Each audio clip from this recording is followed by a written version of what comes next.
আসসালামু আলাইকুম রহমতুল্লাহ। সম্মানিত দর্শক, পবিত্র রমজান মাস চলছে।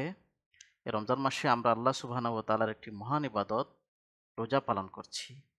তাই আমি রোজা সম্পর্কিত কিছু সাধারণ প্রশ্নের উত্তর দেবার চেষ্টা করব ইনশাআল্লাহ। আজকে আমি যে প্রশ্নটির উত্তর দেবার চেষ্টা করব সেটি হলো, রোজা অবস্থায় ভুলে কিছু খেয়ে ফেললে অথবা পান করে ফেললে রোজা কি ভেঙে যাবে? এই প্রশ্নের উত্তর হলো না।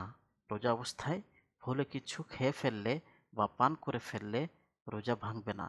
কারণ আবু হুরায়রা রাদিয়াল্লাহু তাআলা আনহু থেকে বর্ণিত, রাসূলুল্লাহ সাল্লাল্লাহু আলাইহি ওয়াসাল্লাম বলেছেন, মান নাসিয়া ওয়া হুয়া সাইমুন ফাআকালা আও শারিবা ফালইউতিম্মা সাওমাহু ফাইন্নামা আত'আমাহুল্লাহু ওয়া সাকাহু। যে ব্যক্তি রোজা অবস্থায় ভুলে কিছু খেয়ে ফেলল অথবা পান করে ফেলল, সে যেন তার রোজা পূর্ণ করে, কারণ আল্লাহ তাকে খেতে দিয়েছেন এবং পান করতে দিয়েছেন। সহিহ বুখারী হাদিস নম্বর 1933, সহিহ মুসলিম হাদিস নম্বর 1155।